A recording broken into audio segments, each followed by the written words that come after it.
Antes que nada quiero agradecer a la doctora Falvo, a la procuradora también Piccinini de la provincia de Río Negro, al ministro de Justicia y a todos los presentes por devolverme la confianza en las instituciones, porque realmente a veces el trabajo en trata de personas es extraordinariamente frustrante para quienes venimos hace muchos años en estos temas, y ir viendo que todas las prédicas y los trabajos van teniendo, por lo menos en algunas jurisdicciones, tan buena acogida, es realmente una alegría inmensa.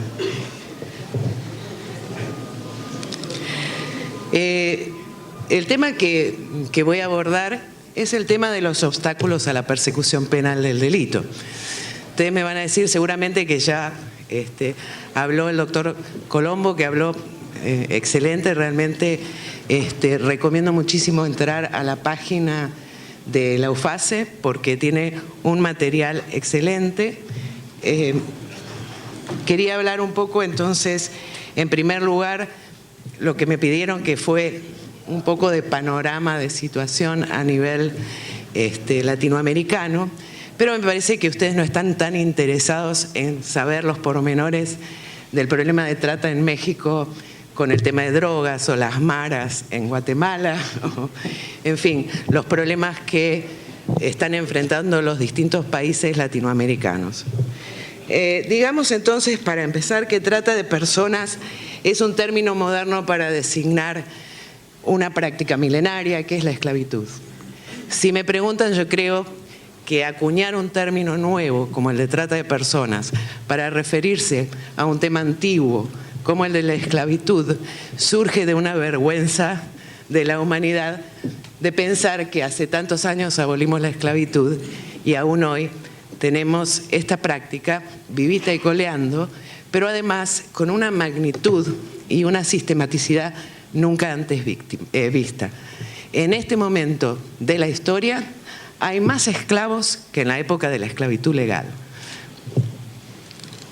La razón por la cual esta práctica ha captado el interés de la comunidad internacional en los últimos tiempos es justamente la irrupción de las redes de crimen organizado en la gerencia de este negocio ilegal.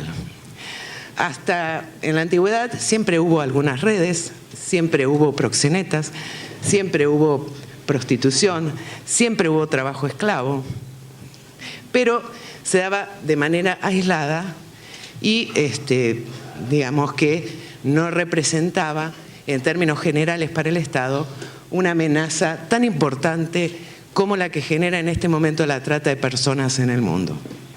¿Por qué digo que es una amenaza importante? Porque, como bien dijimos, tenemos redes de crimen organizado que están gerenciando la trata, pero no lo advertimos. No lo advertimos, ¿por qué? Porque el modus operandi que tienen las redes en la Argentina no ha sido el de llegar la mafia rusa y decir, bueno, vamos a sacar a todos los dueños de los prostíbulos en la ciudad de Buenos Aires y vamos a ponernos nosotros. No ha sido el modus operandi. El modus operandi ha sido montarse sobre la estructura prostibularia existente. ¿Esto qué quiere decir? Que si desde el año 1967 la policía venía dando protección a un prostíbulo en la ciudad de Buenos Aires y el dueño del prostíbulo era Juan Pérez, puede ser que hoy, 2010, siga siendo el dueño del prostíbulo Juan Pérez y siga operando aparentemente de la misma manera que antes. ¿Qué es lo que cambió entonces? Lo que cambió entonces es la titularidad de las mujeres. ¿Quién tiene las mujeres que están siendo explotadas en esos prostíbulos? Cuando se hizo la investigación sobre 47 causas penales en el año 2006, previa a la ley de trata, siguiendo los expedientes, detectamos un buen señor que aparecía prácticamente en todas las causas, pero al cual nadie conocía. Pero se repetía el alias de este señor, que era aparentemente el dueño de las mujeres. Le contamos 300 mujeres en los 47 expedientes. En los casos que se investigaron, ¿quiénes fueron presos? fueron presos los regentes de prostíbulos en los casos de trata para explotación sexual, fueron presos los talleristas, o sea, los pobres bolivianos que tienen montada una pequeña empresa de trabajo a domicilio, que explotan, digamos, obviamente a sus hermanos bolivianos y argentinos también. Pero ¿quién no va preso? No van presas las grandes redes, no van presos los grandes tratantes, no van presos quienes gerencian este negocio ilegal. Por eso, digamos, queremos hablar de esta visión de los obstáculos para la persecución penal, porque lo que vemos es que desde que iniciamos la tarea hace ya más de 6 años en Argentina, hasta ahora no hay ningún gran tratante preso, ni en trata para explotación sexual, ni en trata para explotación laboral. ¿Quiénes son los grandes tratantes en trata para explotación laboral?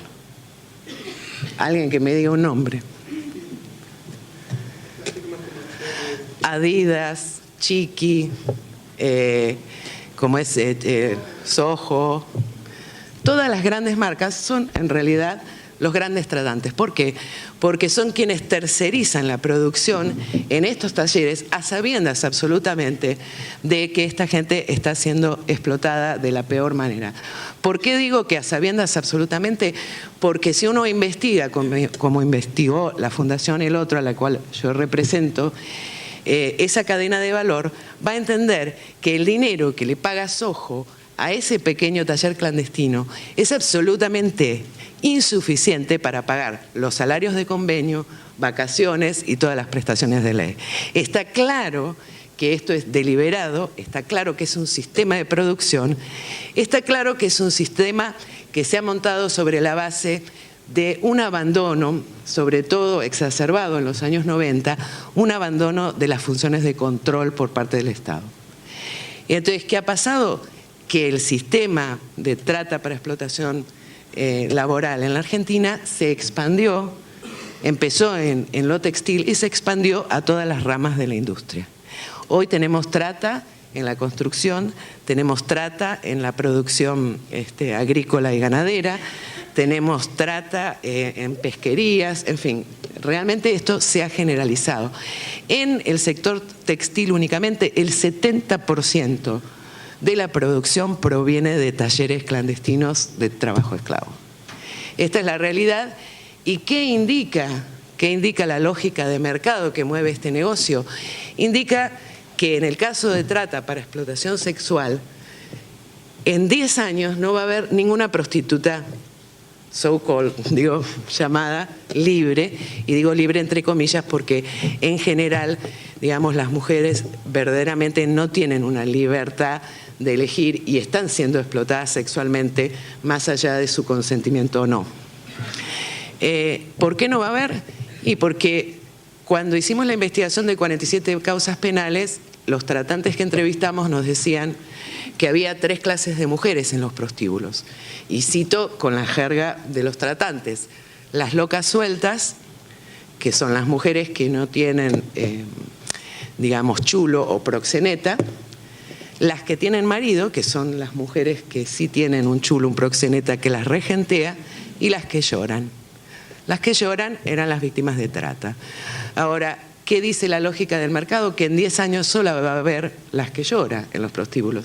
Porque ¿por qué un regente de prostíbulo va a pagar el 50%, como en general le paga a la mujer que está brindando servicios sexuales en un prostíbulo, si puede no pagarle nada? ¿Por qué le va a pagar 50%? La lógica del mercado dice entonces que así como se generalizó la trata laboral en Argentina, en todas las ramas de la industria, en el área de trata para explotación sexual va a pasar exactamente lo mismo y prácticamente no va a haber mujeres locas sueltas, si quieren llamarlas, en los prostíbulos, sino solamente víctimas de trata.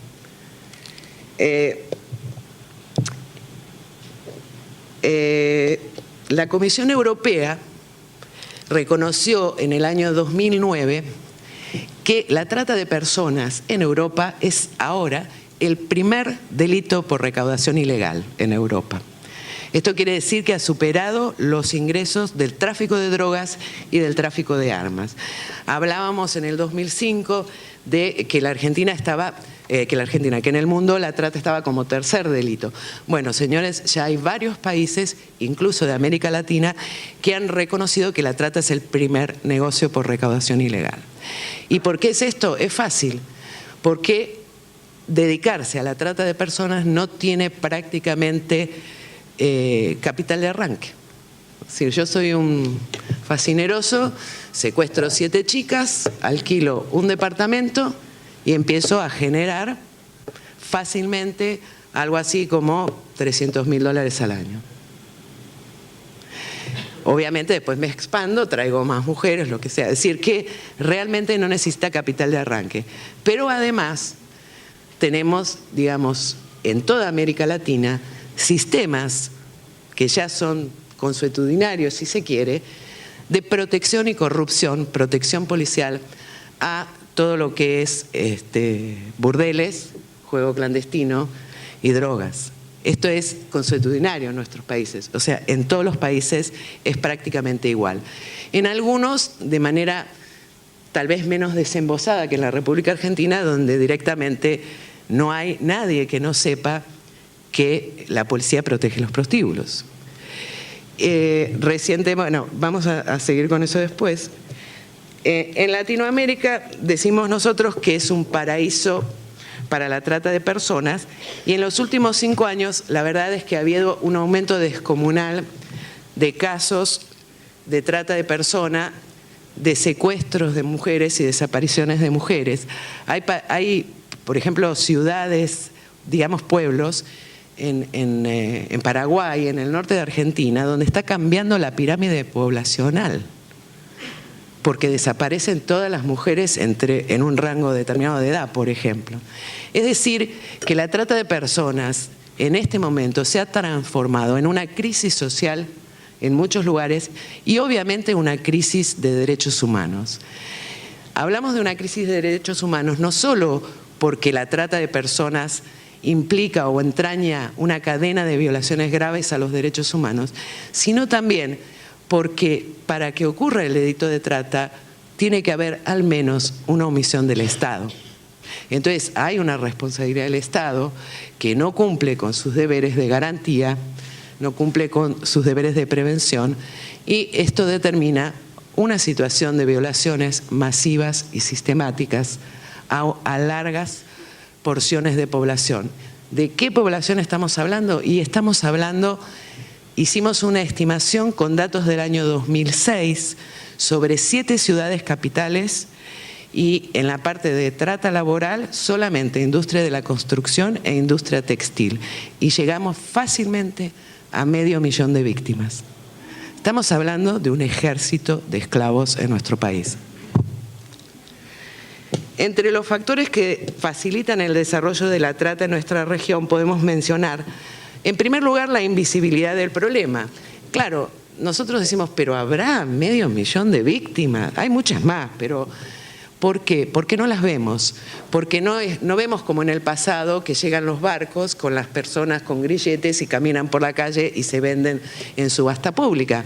Pero esto sigue ocurriendo, solamente que las víctimas están en hospitales, en burdeles, en granjas, en fábricas, y no las vemos. ¿Por qué? Porque no salen. Porque en general tienen algún grado, no siempre absoluto, pero sí algún grado de limitación a la libertad ambulatoria. No las vemos, no están.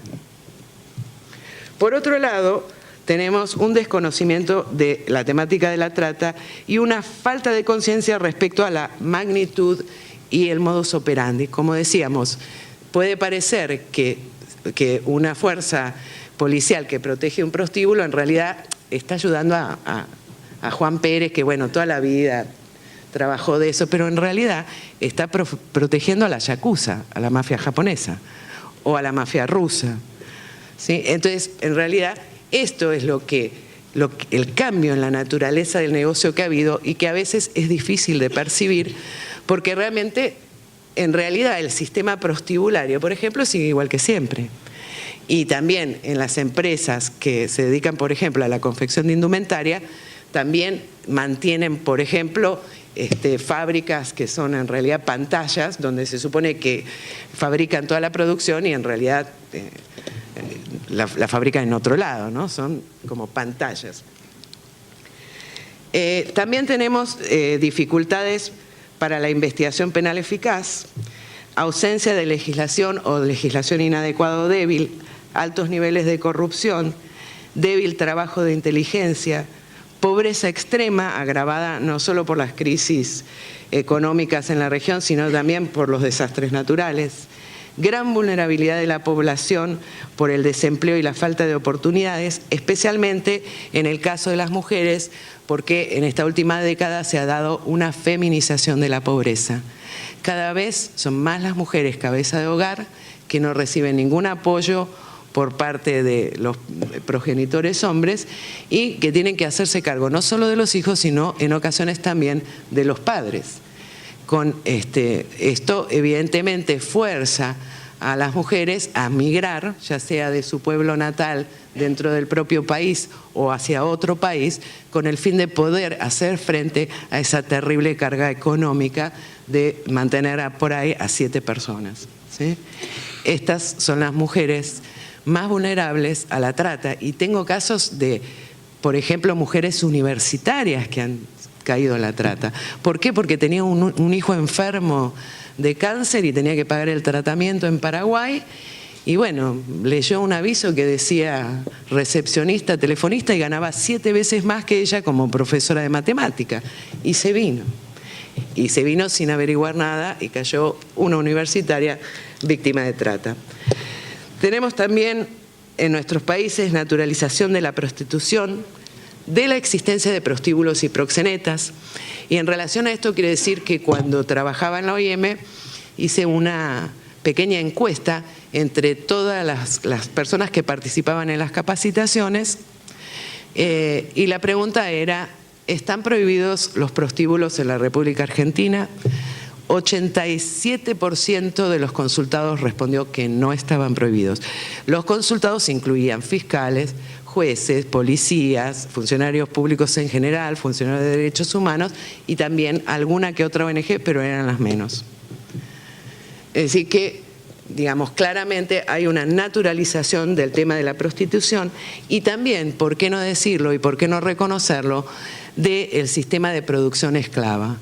Yo he escuchado a muchos, incluso miembros del Poder Judicial, decir que bueno, que los bolivianos en realidad igual están mejor que en su país, o sea que agradezcan, ¿no?, que los explotamos, porque por lo menos comen, ¿no? Bueno, entonces, como digo, hay una naturalización de este tema de la explotación. También, obviamente, la discriminación de género, los altos niveles de violencia doméstica y de violencia hacia las mujeres. Yo digo siempre que prevenir la trata es prevenir la violencia doméstica y la violencia contra las mujeres, porque las niñas son captadas en general cuando tienen problemas en la casa. Entonces, una niña que el padre la viola, viene Juancito, Pepita, le ofrece irse a la Cochinchina y se va. Así, un día para otro. ¿Por qué? Porque tiene una situación de abuso en su propia casa. Y la verdad es que el número de víctimas que tenemos con historia de violencia familiar es, le diría, más del 70%. Otro tema también es el importante número de personas indocumentadas que todavía tenemos en Latinoamérica, que esto obviamente facilita, porque yo trafico a una persona de Bolivia, no tiene documentos, no existe para el Estado. El Estado no puede reclamarla, porque esa persona no existe. No tiene un documento de identidad y el Estado no puede probar que esa persona ni siquiera nació en Bolivia. Sí, es decir que las personas indocumentadas tienen una vulnerabilidad todavía mucho más grande al tema de la trata, porque directamente nadie puede reclamar por ellos. Podría, entonces, como digo, comentarles de situaciones en México, en Honduras, en Guatemala, pero creo que a ustedes les interesa más que me ciña al tema de lo que es la persecución penal del delito y cuáles son los problemas que vemos en esto. Y me hago una pregunta, que seguramente ustedes se harán, cómo ha sido el resultado de las políticas penales de persecución en la trata en Latinoamérica. Ustedes saben que a partir del año 2003, en que entró en vigencia el protocolo y la convención, hubo una presión internacional muy fuerte para que los países adoptaran una legislación que adecuara la legislación a esta convención y protocolo. Entonces todos los países americanos obedientes rápidamente impulsaron legislaciones y bueno, hoy ya podemos tener una pequeña evaluación de cuál ha sido el resultado. ¿Y qué se imaginan? Y malo, re malo ha sido. Y para darles unos datos, les cuento que México lleva, creo, 1 año y medio con una legislación y tiene una sentencia. Guatemala lleva 2 y tiene 2 sentencias.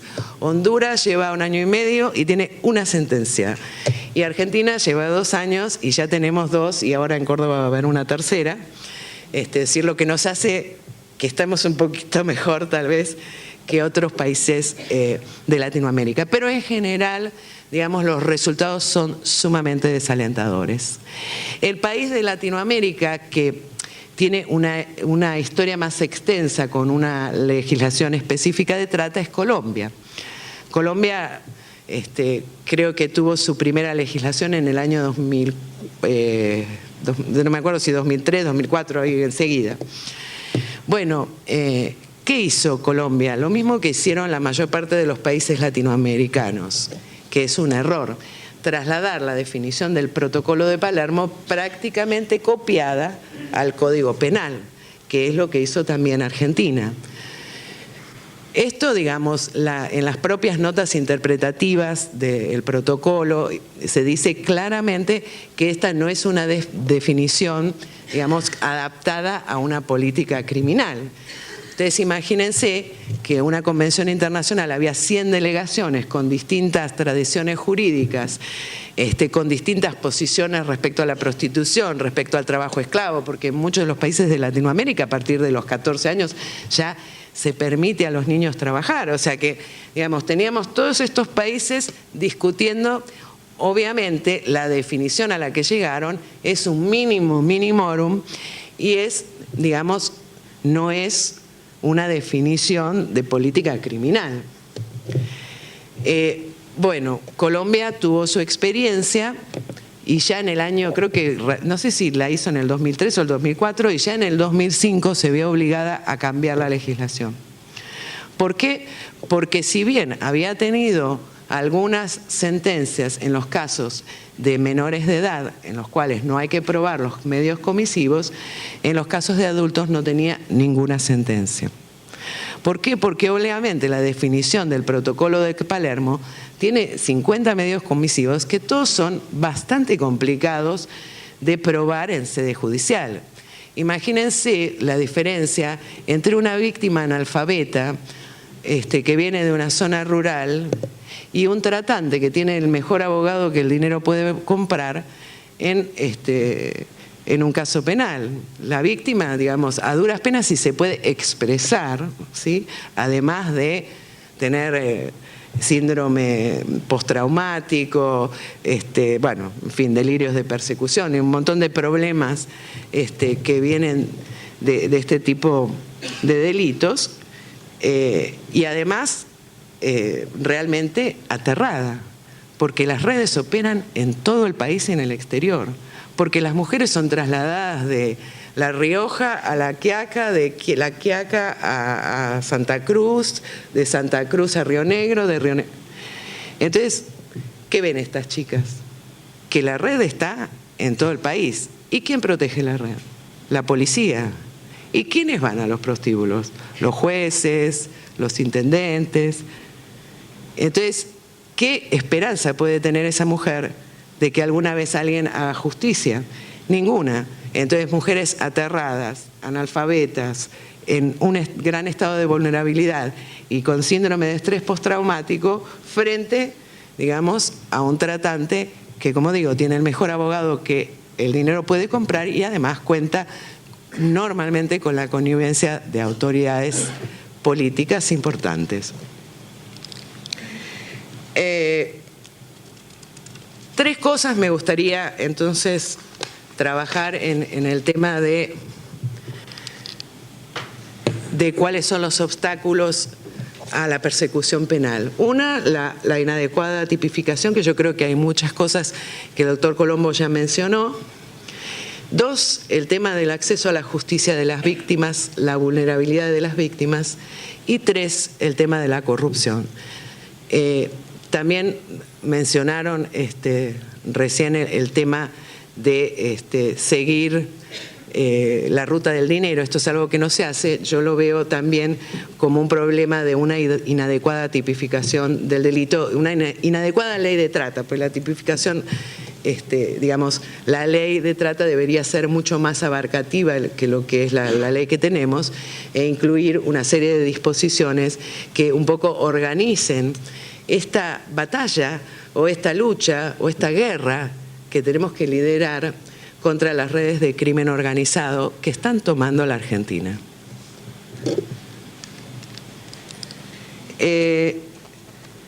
Bueno, no voy a repetir la definición del protocolo, ustedes ya saben cómo es la definición del protocolo.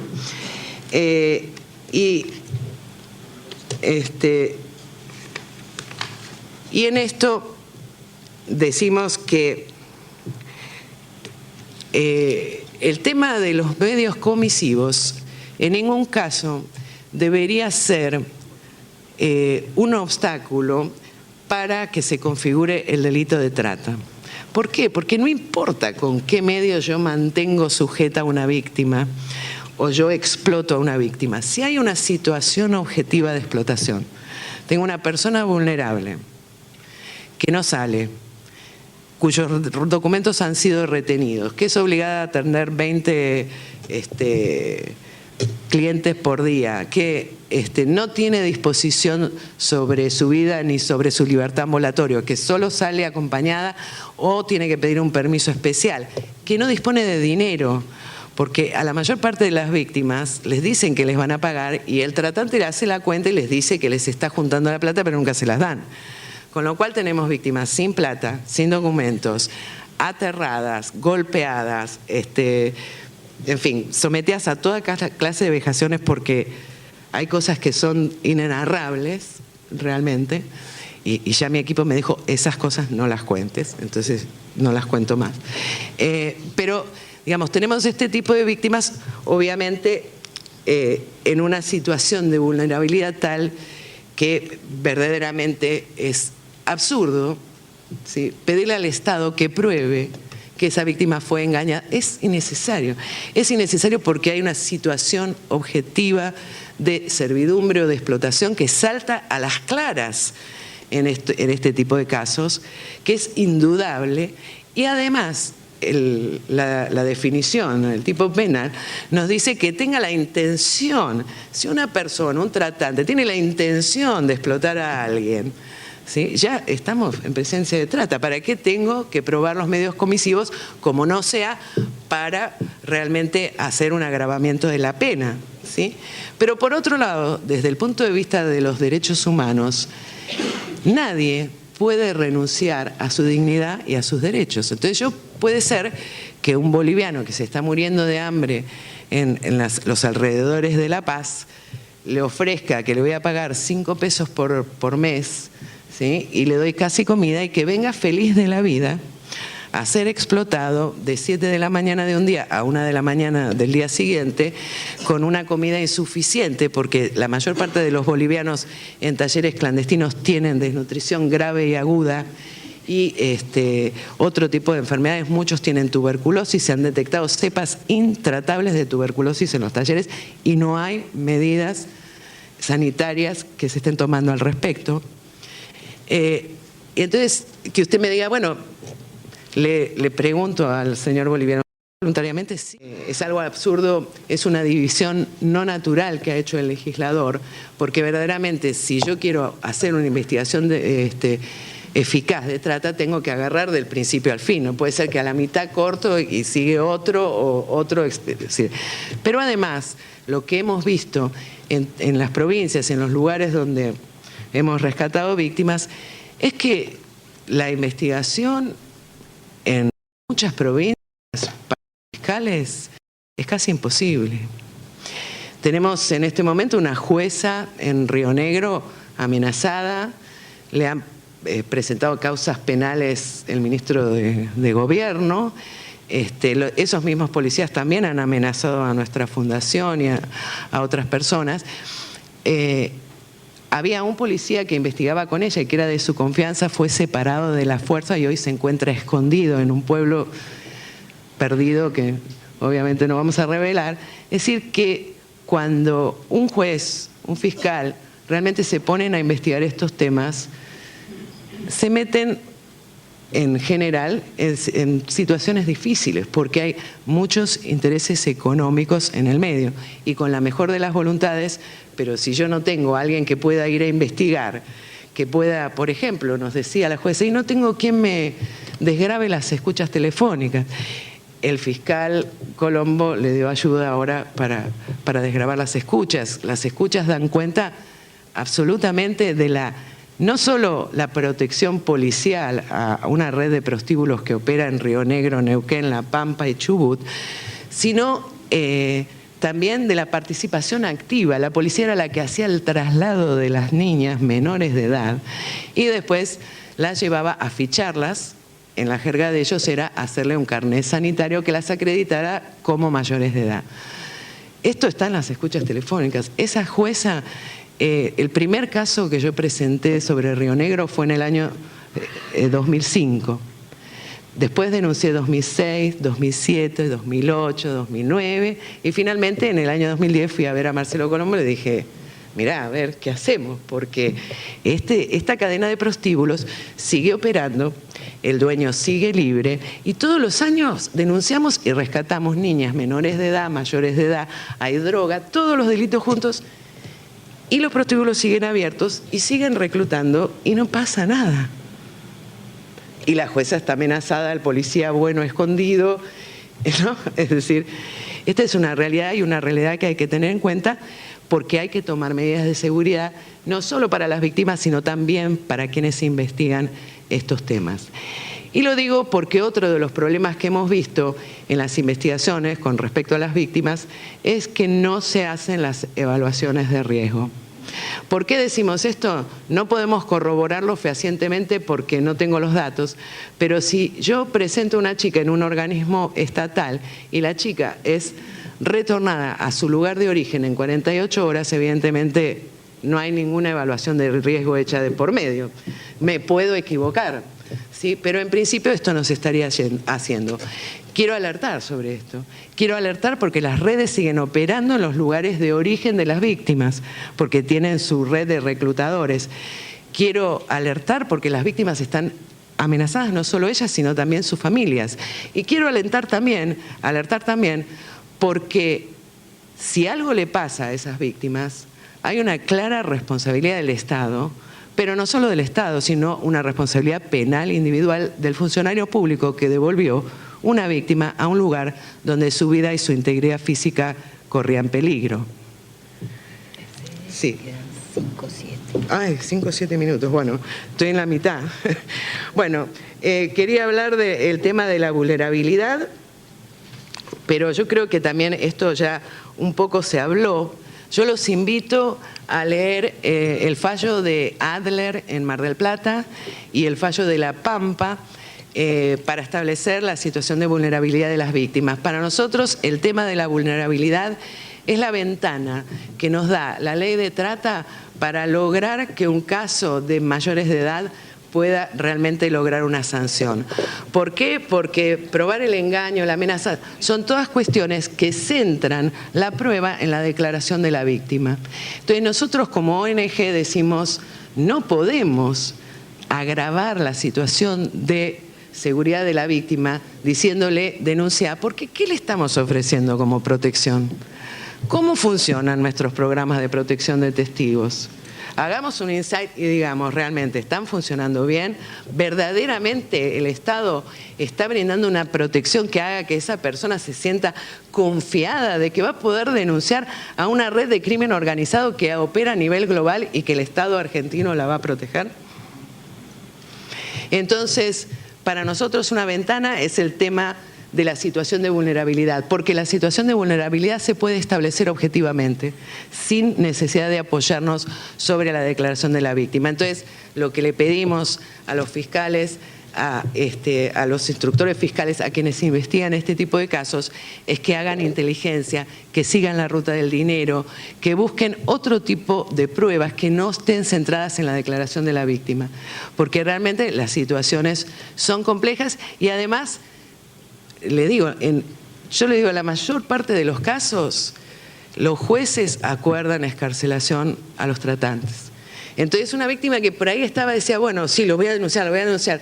Entonces lo denuncia y al día siguiente se lo encuentra en la vereda de enfrente. Entonces esto también son realmente cuestiones con las que nos enfrentamos todos los días y digo, son malas prácticas. O sea, debería, en el protocolo de fiscales debería incluirse esto de que no es posible dar la excarcelación porque hay gente que está en riesgo. ¿Sí? O sea, pensémoslo mucho antes de excarcelar en uno de estos casos. Tengo que ir rápido. Bueno, quería terminar entonces, ya que me quedan, ¿cuántos? 5 minutos. Terminar con el tercer punto, que es el tema de la corrupción. De todas maneras, yo esto mañana se lo doy a Marcela para que la presentación completa para que la puedan leer. El tema de la corrupción. El tema de la corrupción para mí es el obstáculo monumental, fundamental, que impide verdaderamente una persecución penal eficaz del delito de trata. Básicamente por sentido común, porque aquellos que tienen que investigar en el terreno están en el negocio. Así nomás. Entonces ya ahí la cosa se complica. Recientemente hubo un caso de un comisario Colombo, nada que ver con Marcelo, es un amor Marcelo. No, un comisario Colombo que no es familiar del doctor Colombo, que es ex policía federal y que ha sido procesado por protección a varios prostíbulos en la ciudad de Buenos Aires. Allí pudimos determinar cuál era la cuota de protección que se cobraba a un prostíbulo de medio pelo. Es decir, debe haber otro tipo de lugares que cobran, a las que les cobran más. Y la cuota es de 400 pesos por mes que le cobra la policía al prostíbulo, ¿no? Hicimos la cuenta sobre la base de una cifra estimativa de 2.000 prostíbulos en Buenos Aires, que son más, pero bueno, quisimos ser optimistas. Y llegamos a que la policía anualmente recoge solamente como coima por el prostíbulo una cifra de $2,5 millones. ¿Sí?